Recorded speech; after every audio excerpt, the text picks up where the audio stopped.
This is the XP Pen Artist 22 Plus, and I'm Brad Colbo. I review tech for creative professionals, and what makes this product interesting isn't what it has. It doesn't have a really fancy screen. It's not super high def. It doesn't have touch capabilities. There's not a lot of like bells and whistles in the package, but what it does have is an extremely low price tag. This giant 22-inch display tablet starts at $470. Now, $470 isn't cheap. It's a fair bit of money, but for this size screen, that's a pretty low price. How did XP Pen do it? Well, they're cutting out a lot of features to get that price down, but the one thing they didn't compromise on is the pen. This is the same XP Pen stylus that comes in all of their products. This year, XP Pen has been, knocking it out of the park with their tablets. They're not doing anything really innovative or fancy here. They're just making nice, solid products that are good to draw on. Over on my website where I rank these things, the 16 and the 14, which I've reviewed earlier this year, have done really well, and they're some of my favorite products. They've reduced the amount of wave in the pen, which is something that has kind of plagued XP's products for the last 2 years or so. This device continues that trend of being really, really nice to draw on. I didn't get much wobble to the pen or that sort of thing. I'm gonna talk about the pen in a little bit. I don't wanna get too far ahead of myself here. But overall, I thought the drawing experience was really good. Technically, the screen is 21.5 inches. It is full HD, that's 1920 by 1080. Now, once you start to get to this size, one of the things you are definitely going to notice when you start to use this product is you are going to see pixels. It's not too pronounced, but when you're using a drawing tablet, you're hovering right above it. You get pretty close to the screen. This kind of resolution on a phone, which is a tiny little screen, looks really crisp. This blown up to 21.5 inches, you start to see some of those pixels. That was something that I noticed as soon as I plugged it in because I am used to using higher density displays. It wasn't like a horrible screen. The screen actually looks pretty good. I think the colors pop pretty well. It's got a pretty good, sRGB ratio to it. The viewing angles are decent for an inexpensive screen. It's also fully laminated. This is something that almost every drawing tablet is nowadays. Basically what they've done is they've removed the little air gap between the glass and the screen below it.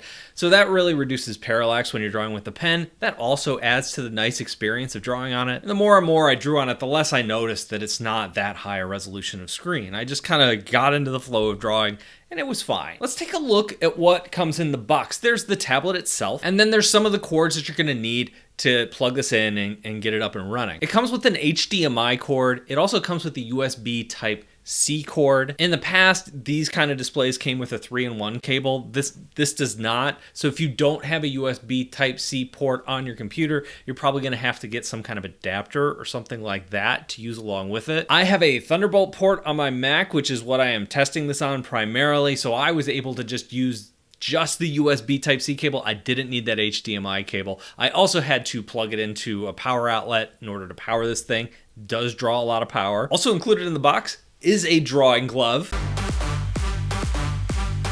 There we go. Had to dust off the old glove dance. Everybody's been asking me where it went. Well, nobody's been including gloves in their boxes lately. That's what's happening. I think what's notable here is what doesn't come in the box. A lot of the XP products that I've used recently have come with like a little remote that you can plug into your computer, and it gives you your shortcuts because the shortcuts aren't included here on the face of the tablet. That remote is not included here. Another area where they're cutting costs a little bit is many of XP Pen's products ship with these nice pen cases where it holds the nibs and there's a little nib remover and that sort of thing.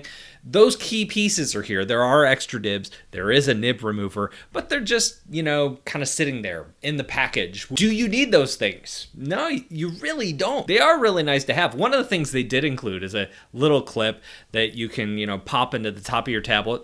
That holds your pen. It works fine. It's a great place to store my pen if I'm watching a tutorial before I start drawing. Tutorials like the ones on my website, bradsartschool.com. My Learn to Draw in 60 Days course is on there now. I also have an Intro to Digital Art course. If you'd like to learn more about those, check those out on my website. There's far more details there. Anyway, back to the review. One of the notable things about the pens that XP Pen has been shipping this past year is that they have 16,000 levels of pressure. What does that mean for you? I don't think it means much. I mean, it's great to have if you can get it, but really, it's hard to notice those sorts of things. It's the law of diminishing returns. The higher that number gets, the less you're going to notice that. But in general, I felt that the pressure curve was really good. It felt good to draw with. Again, when I was doing my angled line test, which I love to do on these kind of products, the lines looked really smooth. In fact, I might go as far as to say that they're like almost Wacom level smooth. Even with zero smoothing on, I wasn't seeing much wiggle at all.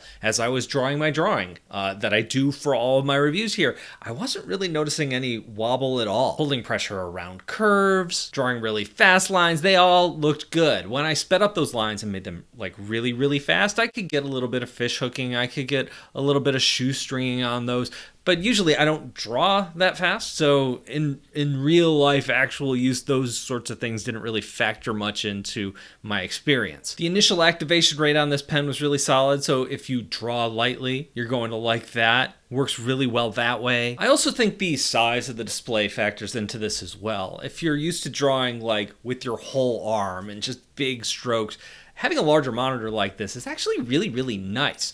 Well, the thing you should be aware of is it's fairly heavy. This is going to be hard to take places. This is definitely a desk-bound product, unlike the 14 or 16 incher that I reviewed earlier this year, which you can slip into a bag, especially if you don't have to bring power with you. If you have like a Thunderbolt port on your computer already, that's going to make it super portable. This is not that. There is a stand along the back. It's got some like pre-configured steps along the way, so you can set it up at a lot of different angles. You could even pull it up to almost 90 degrees, so if you just want to use this as a monitor while you're not drawing, totally can do that. There aren't a ton of settings in terms of going in there and adjusting brightness and contrast and that sort of thing, but there is just like a little brightness toggle on the top. It can get pretty bright. I actually turned the brightness down a little bit. Part of that was so it would film better, but part of it was like it didn't need to be that bright in my office. Taking a look at the software that this comes with, the drivers, if you will, is pretty standard XP Pen stuff. You can jump in there and play with a pen a little bit,